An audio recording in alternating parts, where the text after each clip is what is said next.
Die deutschen Soldaten der Wehrmacht, who just 6 months earlier had marched triumphantly through Poland, France, and the Balkans, now found themselves trapped in a nightmare none of them had imagined possible. Dressed in summer uniforms because Adolf Hitler had promised the war in the East would be over before winter, these men now trembled uncontrollably in their trenches. Their fingers turned black from frostbite, and their comrades died silently during the night, simply ceasing to breathe while they slept because their bodies could no longer generate enough heat to keep them alive. German medical statistics from that time reveal a chilling truth. More German soldiers died of hypothermia in the first 3 weeks of December 1941 than in direct combat. Their rifles froze and could not fire.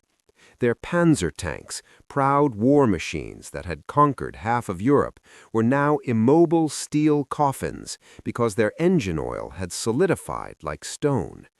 The horses pulling artillery and supplies collapsed dead by the hundreds every night, and in the mornings the German soldiers found their corpses frozen so stiffly they looked like statues.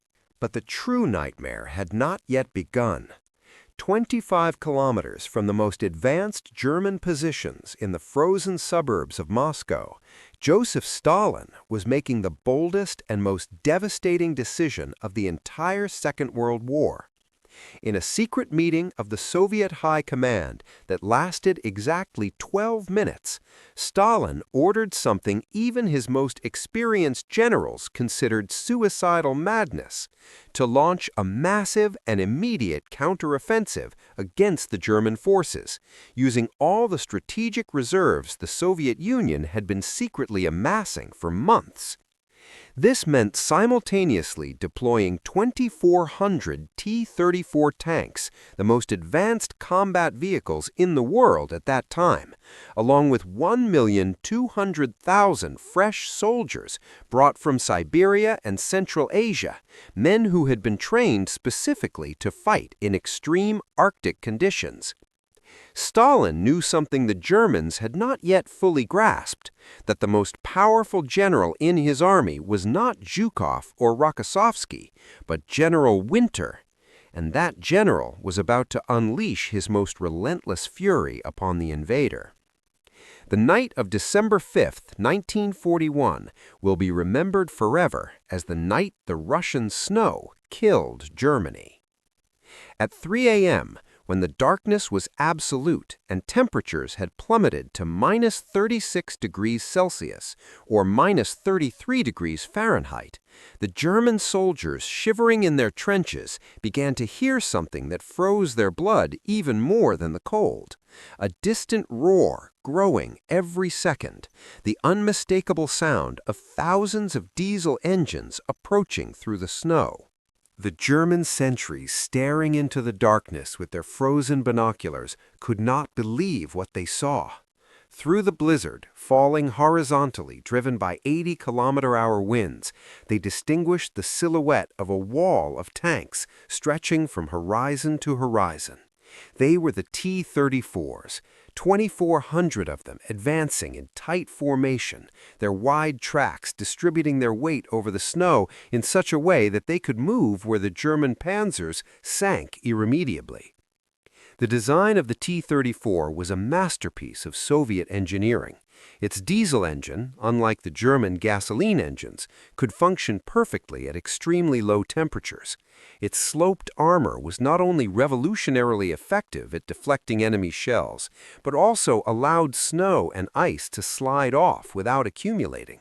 And, most importantly, it had been designed by engineers who knew the Russian winter, who had grown up in it, who respected it, and knew how to turn it into an ally rather than an enemy. The first shots of the Soviet counteroffensive lit up the frozen night like red lightning. Soviet artillery, which had been secretly moved for weeks to carefully camouflaged positions, opened fire simultaneously along a 300-kilometer front. 5,000 cannons roared in unison, and the frozen ground shook with such violence that German soldiers were thrown from their trenches. Soviet shells fell with devastating precision on German positions because Russian artillery observers had been studying every meter of the terrain for weeks. German bunkers believed to be impregnable disappeared in eruptions of frozen earth and twisted steel. Ammunition depots exploded, creating fireballs that illuminated kilometers around, providing a grotesque and beautiful contrast against the pristine white snow covering the battlefields. The German soldiers who survived that first massive bombardment later described in their diaries the sensation of being in hell, but a strangely inverted hell, where fire and ice coexisted in an impossible nightmare. Then came the tanks. The T-34s tore through the German lines like an avalanche of unstoppable steel. German Panzer crews desperately tried to start their frozen engines, turning cranks with hands that could no longer feel, knowing they had only seconds before the T-34s were upon them. Many never made it. The T-34s simply crushed the immobile Panzers under their tracks, or circled them and fired into their rear, where the armor was weakest. The hatches of the German tanks opened, and crews tried to escape, only to be immediately cut down by the Soviet infantry advancing behind the tanks. Those who managed to get a few meters away before being hit discovered an even terrible truth. In that extreme cold, being outside the tank was as deadly as being inside. German soldiers escaping their burning vehicles lasted minutes before hypothermia completely incapacitated them. German corpses were found just 20 or 30 meters from their destroyed tanks, frozen in positions suggesting they had simply surrendered, decided to sit in the snow and let the cold take them, because that was preferable to fighting on. But what really terrified the Germans were not the tanks or the artillery, but the Siberian soldiers. These men, brought from the depths of Asia, where winter temperatures routinely fell below -50 degrees, considered the cold of Moscow almost mild. Dressed completely in white, they moved through the snow like deadly ghosts. The Germans called them the White Spirits, and with good reason. Siberian skiers would glide silently up to German trenches in the middle of the night and slit the throats of sentries before they could scream.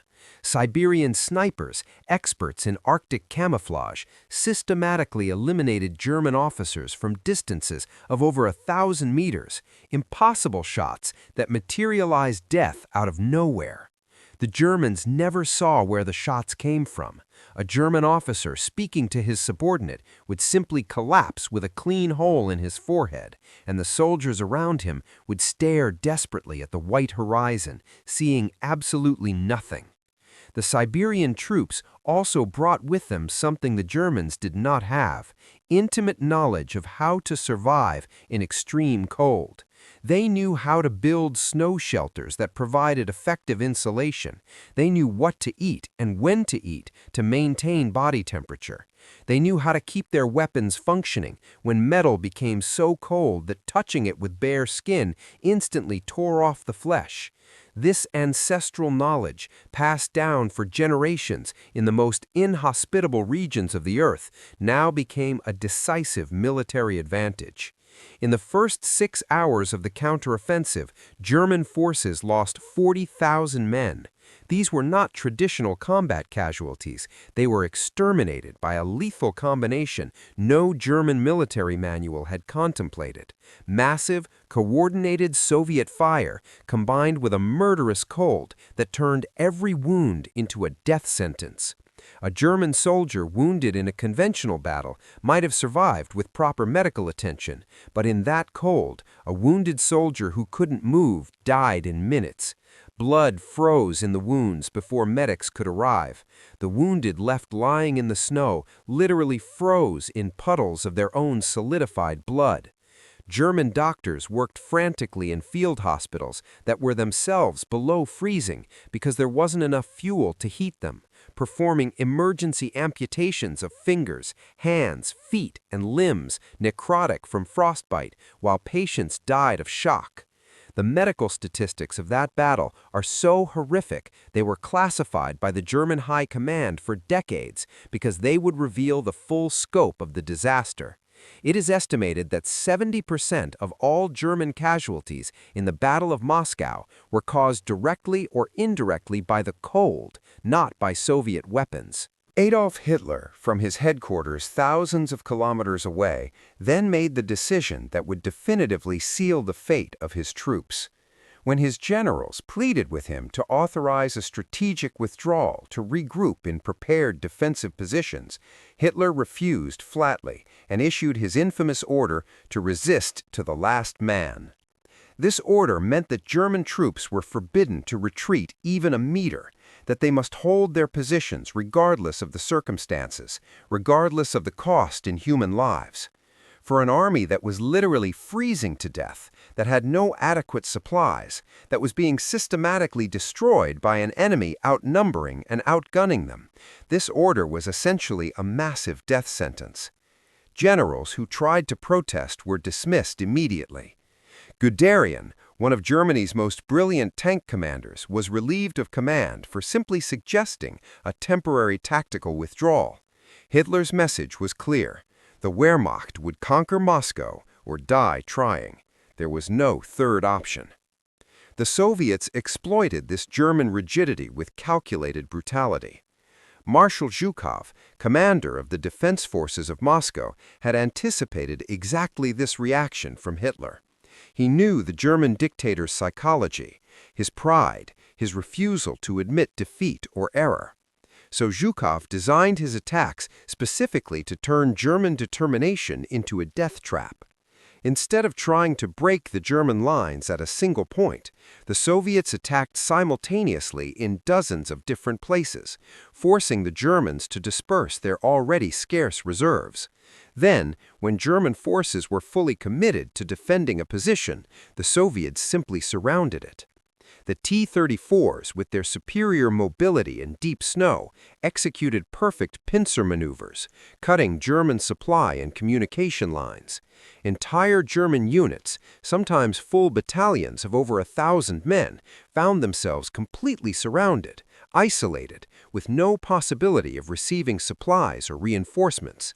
And due to Hitler's order not to retreat, they could not pull back to escape the encirclement. They simply had to stay where they were and die. These pockets of resistance, as they were called, became scenes of unimaginable horror. The trapped German soldiers quickly consumed all their rations. They began to kill and eat the horses, then the rats, then anything organic they could find. Furniture from destroyed houses was burned to get a little heat, but the fuel ran out in hours, and the cold returned relentlessly. The wounded and sick died first, simply because their weakened bodies could not generate enough heat.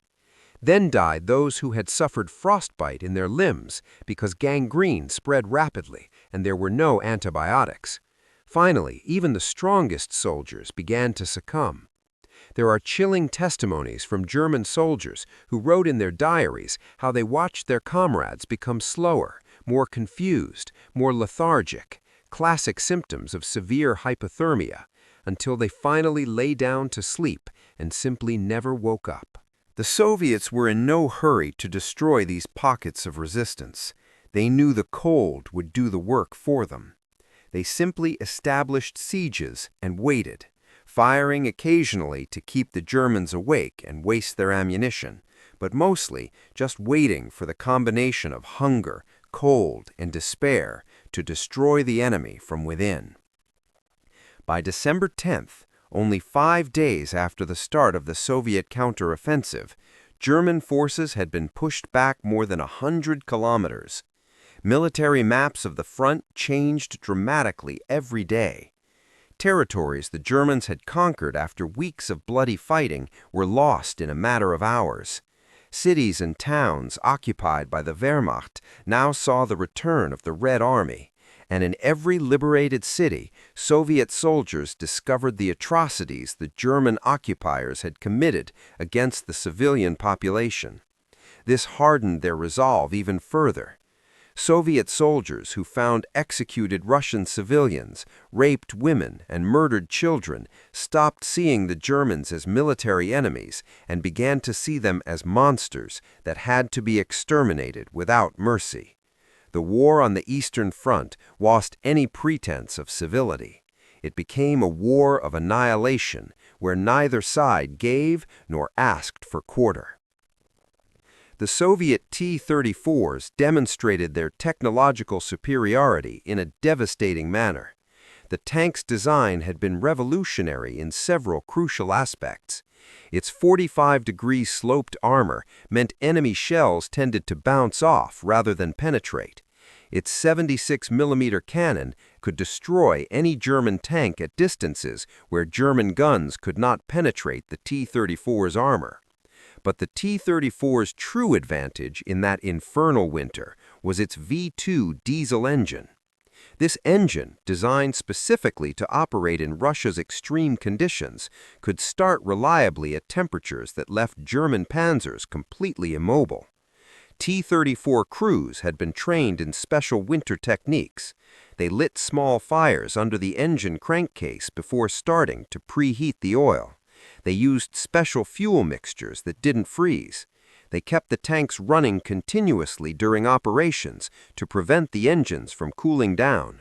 The Germans, in contrast, discovered they had to light fires under their panzers for hours to have any chance of starting them, which obviously revealed their positions to Soviet artillery, which bombarded them immediately. Soviet aviation also began to dominate the skies. Soviet planes, like the famous Yak fighters and Sturmovik bombers, had been designed with the same philosophy as the T-34: robust simplicity, easy maintenance in adverse conditions, and the ability to operate from improvised runways. German Luftwaffe pilots discovered with horror that their planes, the Messerschmitt Bf-109s and Stuka bombers that had dominated European skies, were now practically useless. Aviation fuel froze in the tanks, hydraulic systems failed, engines wouldn't start. The few German planes that managed to take off found their controls freezing in mid-flight, their guns jamming, and their pilots suffering hypothermia because the cockpits had no adequate heating. Soviet pilots, in contrast, flew mission after mission, strafing and bombing retreating German columns with absolute impunity. Soviet aerial reconnaissance images from those weeks show something extraordinary. Roads filled with destroyed and abandoned German vehicles stretching for tens of kilometers. Columns of black smoke from burning tanks and trucks stained the white horizon, and among the destroyed vehicles, thousands of small dark dots could be distinguished, the frozen corpses of German soldiers. By December 15th, German losses had reached truly catastrophic proportions. German military reports discovered in captured archives after the war document losses of over 200,000 men dead or missing, another 150,000 hospitalized for wounds or frostbite, and material losses, including over 1,000 tanks, 2,000 artillery pieces, and over 10,000 vehicles of all types. But these official figures likely dramatically underestimate the true scope of the disaster. Many German units simply ceased to exist administratively. Entire battalions were wiped out so completely that no one was left to make an official casualty count. Modern historians estimate that actual German losses in the Battle of Moscow could have reached 430,000 casualties, including dead, wounded, captured, and missing, a figure representing approximately 1/3 of the entire German force deployed on the Eastern Front. Stalin, meanwhile, watched the battle unfold with cold, calculated satisfaction. He had bet everything on this counteroffensive. He had risked the Soviet Union's last strategic reserves, and his gamble was being validated spectacularly. But Stalin was not a man to allow premature celebrations. He knew this victory, however dramatic, was only the beginning of a long and bloody war. In Soviet high command meetings following the first successes of the counteroffensive, Stalin relentlessly pressed his generals to exploit every advantage, to not give the Germans a second to recover. Zhukov proposed expanding the offensive south toward Ukraine, but Stalin rejected it. The Soviet dictator understood that dispersing Soviet forces would be exactly the kind of mistake Hitler was making. Instead, Stalin ordered constant pressure be maintained on the German forces in front of Moscow, methodically destroying every pocket of resistance, advancing meter by meter, without haste but without pause. The German soldiers who survived the Battle of Moscow were psychologically scarred for life. In their memoirs and diaries written decades after the war, these men described the Battle of Moscow not as a military confrontation, but as a supernatural experience of horror. They described how the cold was not simply a discomfort or a logistical challenge, but a living, malevolent presence that haunted them constantly. They spoke of hearing their comrades crying silently during the night, not out of fear of the Soviets, but from the unbearable pain of frostbite in their limbs. They remembered how some men simply went mad, the combination of cold, hunger, exhaustion, and terror, breaking their minds until they ran out of the trenches towards Soviet lines, screaming incoherently, preferring a quick death by Soviet gunfire to the prolonged agony of slowly freezing. They spoke of how the landscape itself seemed hostile, how the endless whiteness of the snow disoriented them, how they lost all notion of distance and direction, how the horizon became a blurry line between earth and sky that seemed to mock their powerlessness. Soviet tactics during this battle also revealed a level of calculated cruelty that was chilling even by total war standards. The Soviets knew exactly how to exploit the cold as a weapon. They attacked preferentially during the coldest hours, between 2 and 5 a.m., when temperatures fell to their deadliest levels and German soldiers were at their most vulnerable. They deliberately destroyed any structure that could provide shelter to the Germans. Houses, barns, churches, any building in the path of the Soviet advance was systematically burned to ensure retreating Germans could find no refuge from the elements. Soviet troops poisoned wells and destroyed food stores in their own territory so the Germans could not provision themselves. This scorched earth policy meant that both sides suffered, that Russian civilians trapped in the combat zone died just as much as the soldiers. But Stalin had coldly calculated that the Soviet Union could absorb these losses, while Germany could not. It was a brutal equation of attrition, where the side that could sacrifice more lives would eventually win. Soviet partisans also played a crucial role in the German defeat. These guerrilla groups, composed of Soviet soldiers left behind during the initial German advances, civilians who had armed themselves, and special NKVD agents, operated behind German lines causing havoc. They blew up railway bridges just as trains loaded with German supplies were passing. They ambushed truck convoys, killing the drivers and burning the vehicles with all their cargo. They cut telephone and telegraph lines, forcing the Germans to use radio, which allowed the Soviets to intercept and decipher enemy communications. The partisans also provided invaluable intelligence on German positions and movements. Russian peasants, appearing to be harmless collaborators, memorized every detail of German defenses and then vanished into the forests to report to partisan commanders. This shadow war forced the Germans to divert precious troops to protect their supply lines, troops they desperately needed at the front. Soviet propaganda also transformed the Battle of Moscow into an epic myth that galvanized the entire Soviet Union. While the battle still raged, Soviet newspapers published heroic stories of brave soldiers fighting the fascist invader. Radio constantly broadcast battle reports that dramatically exaggerated Soviet victories and minimized losses. But even without exaggeration, the victories were dramatic enough. The fact that the invincible German army, which had conquered France in 6 weeks, was now being defeated and pushed back, was a massive injection of morale for a Soviet people who had been on the brink of despair. Stalin became an almost mythical figure, the wise leader who had never abandoned Moscow, even when the Germans were at the city gates. Stories were told of how Stalin personally planned every detail of the counteroffensive, of how his strategic genius had outwitted the German generals. Much of this was exaggerated propaganda, of course, but there was also a core of truth. Stalin had made crucial and correct decisions at critical moments, and those decisions were saving the Soviet Union. December 20th marked a definitive turning point. By that date, German forces had been pushed completely out of artillery range of Moscow. The Soviet capital, which had been under direct threat for months, was now safe. The bells of Moscow's Orthodox churches, silenced during the siege, rang out again. Civilians who had been evacuated began to return. Workers from factories that had been moved east began to rebuild Soviet industrial capacity.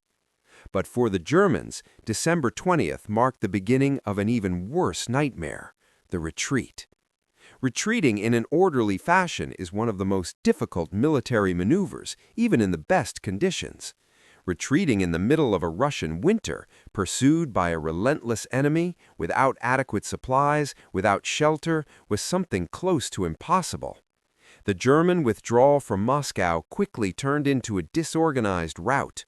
Entire columns of soldiers simply disintegrated, men scattered, each trying to find his own way back west, toward safety, toward warmth. Many never made it. The retreat roads became apocalyptic scenes.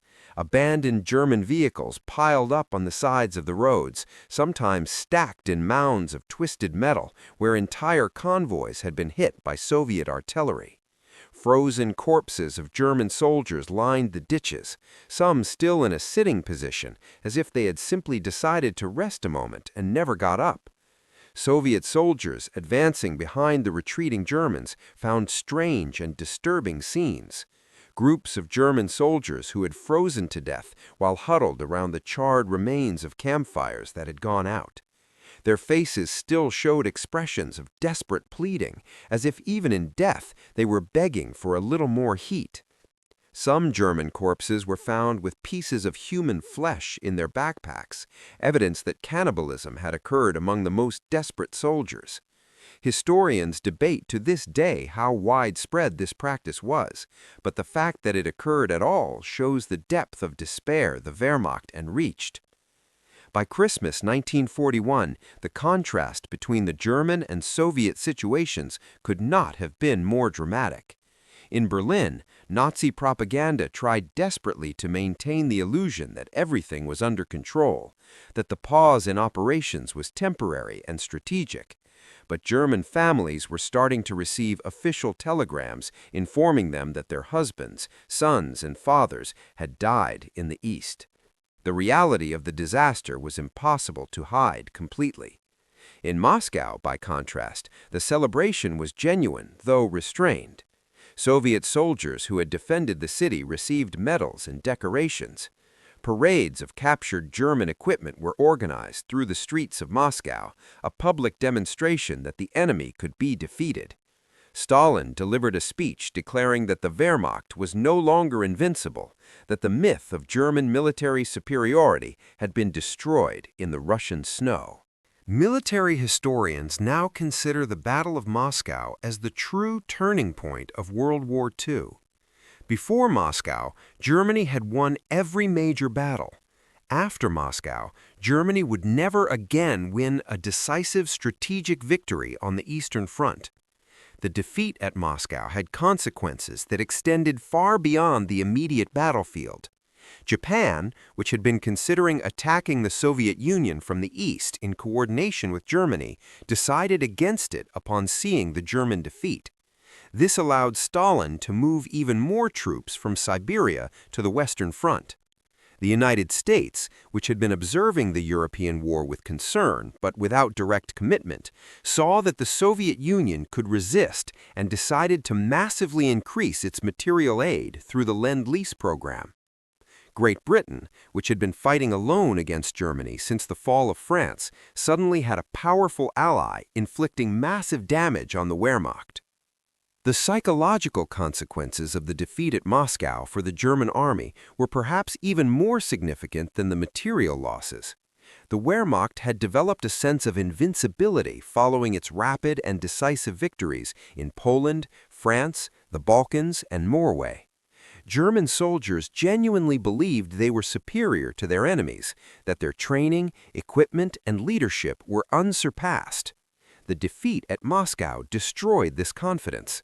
The German soldiers who survived now knew they could be defeated, that the enemy was capable of inflicting devastating losses, that their equipment could fail, that their leaders could make catastrophic mistakes. This loss of confidence would manifest in all subsequent battles on the Eastern Front. German soldiers would fight with determination and courage, but the almost casual arrogance of the first months of the war had vanished, replaced by a grim awareness that they were trapped in a war they likely could not win. For Nazi leaders, the defeat at Moscow posed fundamental questions about their entire strategy. Hitler had based his ideology on the notion that Slavic peoples were racially inferior, incapable of effectively resisting the superior Germanic Aryans.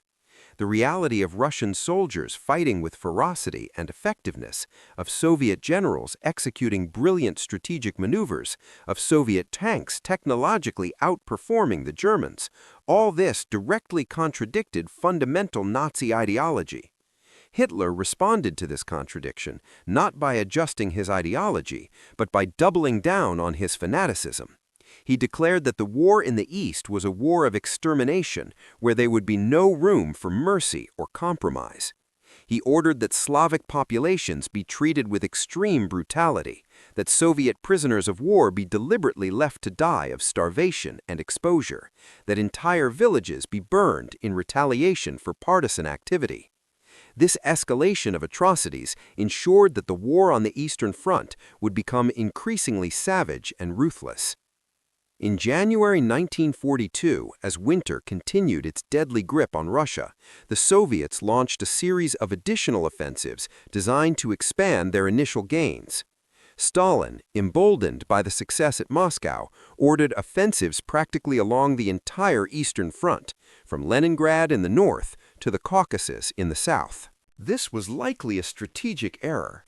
Soviet forces, though victorious, had also suffered enormous losses and were exhausted. Attacking on multiple fronts simultaneously dispersed Soviet strength and allowed the Germans, who had managed to stabilize some parts of the front, to inflict local reverses on the Soviets. Some of these Soviet offensives failed costly, with entire units being surrounded and destroyed when the Germans managed to execute their own counterattacks. But the fundamental damage to the Wehrmacht was already done. Germany had lost the strategic momentum and would never fully recover it. The production of T-34 tanks became an absolute priority for the Soviet economy. Factories that had been evacuated east, beyond the Ural Mountains where German aviation could not reach them, worked 24 hours a day producing these vehicles. The speed of production was astounding. While Germany struggled to produce a few hundred tanks a month, facing material shortages and Allied bombings of its factories, the Soviet Union was producing thousands of T-34s monthly. The Soviet design philosophy emphasized simplicity and mass producibility over technical complexity. A T-34 was less sophisticated than a German Tiger or Panther tank in many respects. Its interior finish was rough, it lacked many comforts for the crew, but it was robust, reliable, easy to mass produce, and deadly effective in combat. The Soviets understood something the Germans never fully accepted, that in total war, quantity has a quality of its own. 1,000 simple but effective T-34s were infinitely more valuable than 100 technically superior but complex and hard-to-produce Tiger tanks.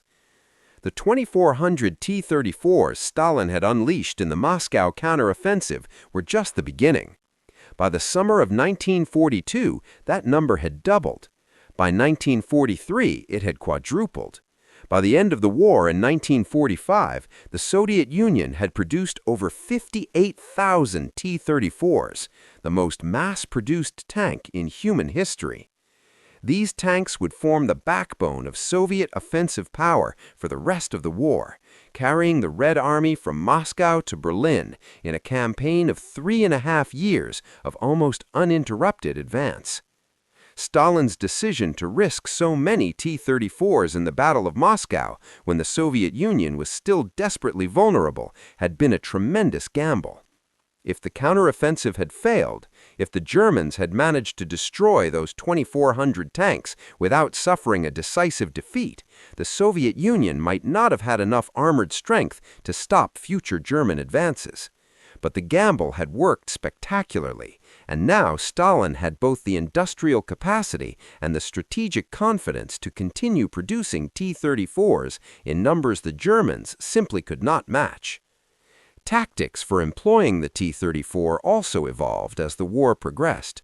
Initially, Soviet tanks had been used in a relatively unsophisticated manner, simply throwing them against enemy positions in mass. But after Moscow, Soviet commanders developed more refined tactical doctrines. They learned to coordinate tanks with infantry and artillery in what they called combined arms operations. They developed deep maneuver warfare tactics, where entire formations of hundreds of tanks penetrated deep into enemy territory, cutting supply lines and surrounding large concentrations of enemy troops. Marshal Zhukov became a master of these operations, executing massive pincer maneuvers in battles like Stalingrad and Kursk that destroyed entire German armies. The 430,000 German soldiers estimated as casualties in the Battle of Moscow represented a devastating loss of military experience. These were not untrained recruits, but veterans who had fought in Poland, France, and the Balkans. They were non-commissioned officers with years of experience, officers trained in the best German military academies, specialists in communications, artillery, engineering, and logistics. Replacing them was possible in terms of raw numbers. Germany could conscript enough new men, but replacing their experience and training was impossible. The German armies that would fight in later battles would include more and more young, inexperienced conscripts, teenagers of 16 and 17 who had barely completed basic training before being sent to the front. These youths would fight with courage, but they lacked the discipline and skills of the veterans lost in Moscow, and they would die in even greater numbers. The Battle of Moscow also revealed the fundamental limitations of German logistics. The Wehrmacht had been designed for short, decisive campaigns where they could live off supplies captured from the enemy and didn't need extended supply lines. But in the vast expanses of Russia, this strategy failed completely. Russian railway lines used a different gauge than European ones, meaning German trains couldn't operate on them without completely rebuilding the tracks. Russian roads were primitive, often little more than dirt tracks that turned into seas of mud in spring and autumn and were buried under snow in winter. The Wehrmacht depended heavily on horses for transport, millions of horses that required enormous amounts of fodder that was simply unavailable in the Russian winter. When these horses died of starvation or cold, they could not be easily replaced because Germany had already mobilized most of its available horses. The Soviets, in contrast, had built their military systems specifically to operate in these conditions, with supply chains designed for the geographical realities of their own country. The psychological impact of the Moscow victory on the Soviet civilian population was transformative.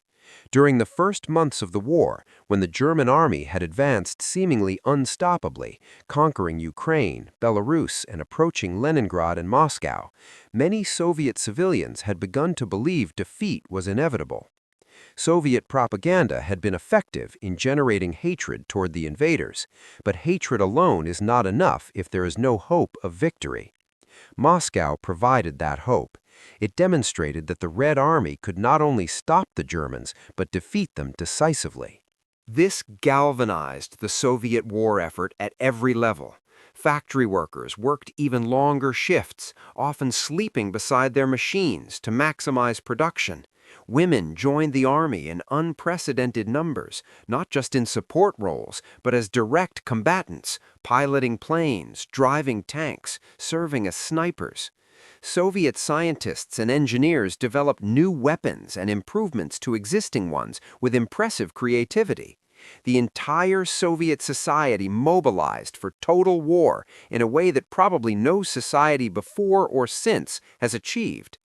The snow that had killed Germany and Moscow would eventually melt with the arrival of spring in 1942, but the damage was already done. Germany had lost not only men and equipment, but something more fundamental, the strategic initiative. From Moscow onwards, the Wehrmacht would be mostly on the defensive, responding to Soviet movements rather than dictating them. Hitler would try to regain the initiative with the summer offensive of 1942, which would culminate in the disaster of Stalingrad, another catastrophic defeat. Then would come Kursk in 1943, where Germany would launch its last great strategic offensive in the east and fail completely. After Kursk, the Red Army would be constantly on the attack, advancing inexorably westward, liberating occupied Soviet territory, and then pushing into Eastern Europe. The Red Army's march would culminate in May 1945 with the capture of Berlin and Hitler's suicide in his bunker. But all this began on that night in December 1941, when the Russian snow killed Germany, when Stalin unleashed 2,400 T-34s and sealed the fate of 430,000 German soldiers. That night, when German soldiers, freezing in their trenches, heard the roar of thousands of diesel engines approaching through the blizzard, when the first artillery explosions lit up the night sky, when the white Siberian ghosts began their silent and deadly work. At that moment, the course of World War II and the fate of Europe were decided, not in the conference rooms of Tehran or Yalta, not in the speeches of Churchill or Roosevelt, but in the frozen fields outside Moscow, where men of two nations fought and died in conditions that defied human comprehension. The Russian snow, General Winter, as they called him, had fought for Russia before against Napoleon in 1812, and now he did so again against Hitler. And just like in 1812, the invader would discover that conquering Russia required more than powerful armies and brilliant strategy. It required the ability to survive in an environment that seemed designed specifically to kill invaders.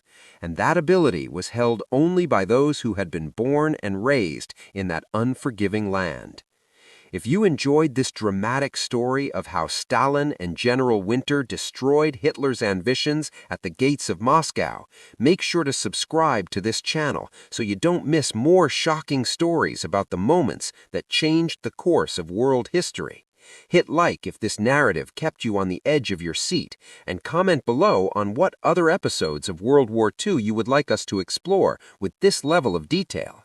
Share this video with anyone passionate about military history, because stories like this of bravery, sacrifice, and survival against all odds deserve to be remembered and told. History is not just dates and statistics. It is the story of millions of individual people whose lives were transformed by events beyond their control, and it is our duty to preserve their memories and learn from their experiences. So subscribe, like, comment, and share, because together we keep alive the memory of those who fought in the night the Russian snow killed Germany.